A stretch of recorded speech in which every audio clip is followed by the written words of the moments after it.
Hello guys, welcome back to my channel. For today's video, we will be unboxing Arteza craft acrylic paints. It's 20 pieces, 60 ml bottles.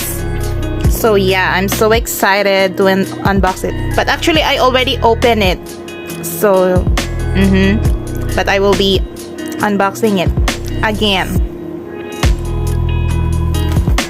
So here it is. This is my sister's gift for me. She ordered it in Amazon.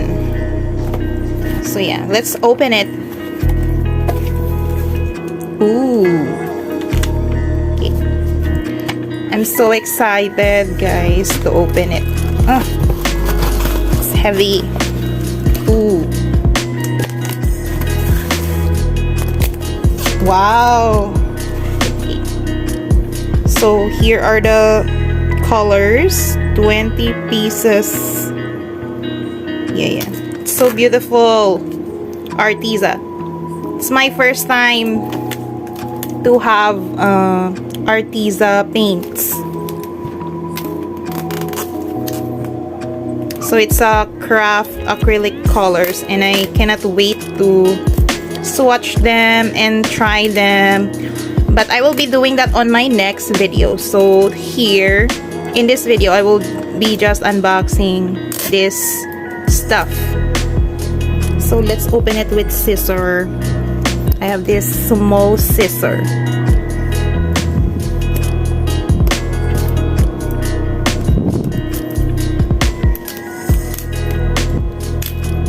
Ooh, I'm so excited.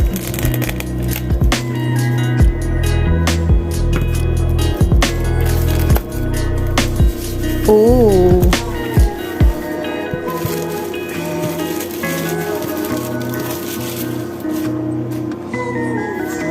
Wow. I like the packaging. It's so colorful. Yeah. I really like the packaging. I really love the box. So yeah, let's open it. Ta-da!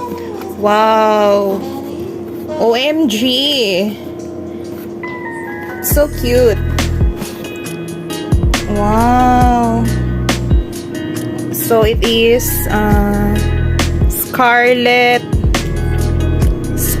red, 60 ml. I cannot wait to try each of these paints.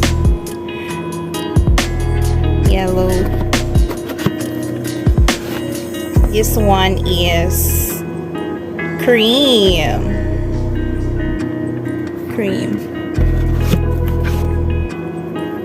This one is berry red. And what is this one? This is burnt sienna.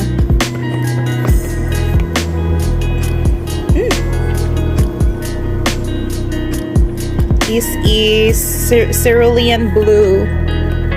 And this one, eggplant purple. Oh, it's actually sealed. Okay. So yeah, let's remove the paints from the box. I really like this color. Spring green. Yeah, I cannot wait to try these paints. Deep violet. Okay. So it's 20 pieces. 20 bottles of paints.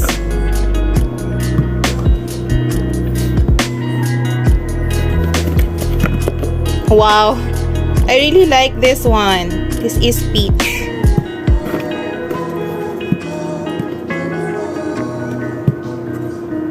So yeah, that's it guys for this unboxing. I really love the box, to be honest. Cute. Okay. I cannot wait to try these paints. So yeah, that's all for today's video. I hope you enjoyed this unboxing video, and yeah, see you on my next video, because I will be swatching these paints and I will be painting. I don't know yet. I will figure out what to paint for me to try all of these paints. I will try as much as possible. Yeah, if I can try all of them, I will try to test all of them to see how vibrant the color is. And yeah, I can't wait. So yeah, see you on my next video, guys, and don't forget to subscribe and like this video.